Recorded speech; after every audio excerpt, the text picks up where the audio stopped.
Hello mummy, என்ன பண்ணிட்டு இருக்கீங்கோ? நான் மத்தியானம் சமையல் செஞ்சுக்கிறேம்மா. ஆ ஆலு மேத்தி, இன்னைக்கு சண்டே ஸ்பெஷல் இல்லை, ஆலு மேத்தி செஞ்சுக்கிறேன். ஓ, புதுசா இருக்கே, இது நார்த் இந்தியன் ஸ்டைல் அல்ல?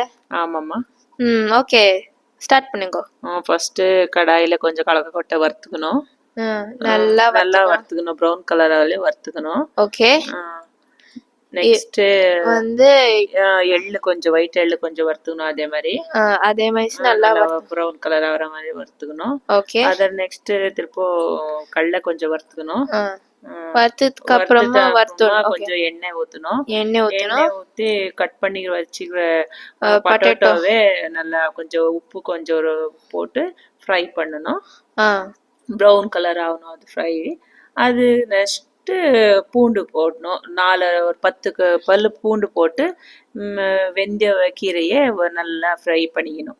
ஓகே, வெந்தய கீரை நல்லா ஃப்ரை பண்ணிக்கணும். நல்லா சமையல் செய்வேல நீ? நல்லா பாத்துக்கோ. I like to cook, you know. ஆமாவா, சரிம்மா.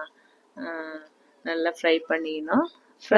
ಇದೇನ ಮಮ್ಮಿ ಫಸ್ಟ್ ಫುಲ್ ಬಫ್ ಅಂಟಿಂಚಿ ಅದಕ್ಕೂಳೆ ಮೆಲಿಸಾಯ್ತು சுருங்கிடுச்சு. அதெல்லாம் ஃபுல்லு தண்ணி எல்லாம் சுண்டி போயிடுச்சுன்னா கீரை உண்டாகும். அது அப்புறமா கொஞ்சம் திருப்ப கொஞ்சம் எண்ணெய் ஊற்றணும். ஒரு 4 ஸ்பூன் 5 ஸ்பூன் அல்ல. அப்புறமா சீரகம் போடணும். 2 மிளகா, காஞ்சி மிளகா போடணுமா. ஓகே.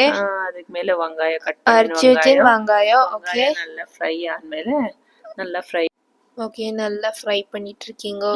அப்புறமா பூண்டு ஒரு 10 பல் பூண்டு கட் பண்ணி வச்சுன்னு போடணும். ஓகே. போட்டு ஃப்ரை பண்ணணும் அது. ஓகே. அப்புறமா கடலைக்கொட்டை வறுத்தாச்சு எல்லாம் ருப்பி வச்சுக்கணும். வறுத்தாச்சு அப்புறம் மிக்ஸி ஜார்ல ருப்பி வச்சுக்கணும். அப்புறம் தக்காளி போட்டு ஒரு தக்காளி ஒரு குவான்டிட்டி ஒன்னு போட்டுக்கலாம். எவ்வளவு குவான்டிட்டி செய்யணுமோ அது. இது சின்ன ஸ்மால்னா 2 தக்காளி தேவை. பிக்கா இருந்தா ஒரு டொமேட்டோ, ஒரு தக்காளி. அப்புறமா உப்பு போட்டாச்சு. உப்பு போட்டு நல்லா உப்பு போடணும். நல்லா ஃப்ரை பண்ணணும். அப்புறமா மஞ்சள் தூள் போட்டுருக்கேன். நல்லா ஃப்ரை பண்ணிட்டு இருக்கேன். அப்புறம் இது வந்து மிளகாத்தூள் வித்து தனியா பொடி மிக்ஸ் அல்லமா? ஆமாண்டி செல்லம். எஸ், எப்படி கண்டுபிடிச்சே? என் செல்ல குட்டிய சமையல் கத்துக்குதாப்பா. ஓகே. இப்போ என்ன எப்படி இருக்கு? இப்போ தண்ணி ஆட் பண்றேன்.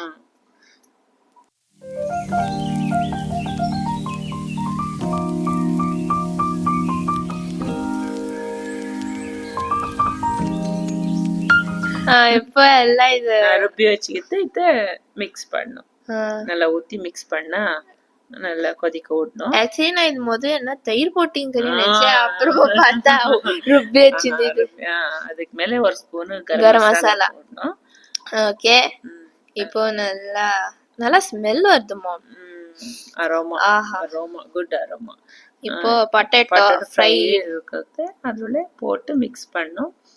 நல்லா மிக்ஸ் பண்ணணும். 2 மினிட்ஸ் நல்லா கொதிக்கணும். நல்லா கொதிக்க விட்டு அப்புறமா ஒரு ஸ்பூன் நெய் விடணும். அதுக்கு நல்லா டேஸ்ட் கொடுக்கும் அல்லது. ஐயோ, எனக்கு வாயில வேற தண்ணி வந்துட்டு இருக்கே. வர செல்லத்துக்கு தண்ணி நெய்யின்னு செல்ல. சப்பாத்தி வஞ்சி பொரியல். பொரியல் இல்ல, சப்ஜி. ஆஹா, போடுமா அள்ளி அள்ளி போடுமா. சாப்பிடுமா அள்ளி அள்ளி சாப்பிடுமா. டேஸ்ட் பாரு, இப்படி இருக்கு பாரு. பாரு சீக்கிரம் பாரு. அம்மா எப்படி இருக்குதுடா? நல்லா இருக்கா? சூப்பரா இருக்கா? என் பொண்ணுக்கு இது மாதிரினா சூப்பர். சப்பாத்தி செதில பன்னீர், ஆலு, இது மாதிரி இந்த நார்த் இந்தியன்ஸ் ஃபுட்டுனா என் பொண்ணுக்கு ரொம்ப பிடிக்கும். சரி, ஒரு வாரம் சாப்பிட்டு பாரு. எல்லா வியூவர்ஸ்க்கும் பாய். எல்லாருக்கும் நன்றி, வணக்கம்.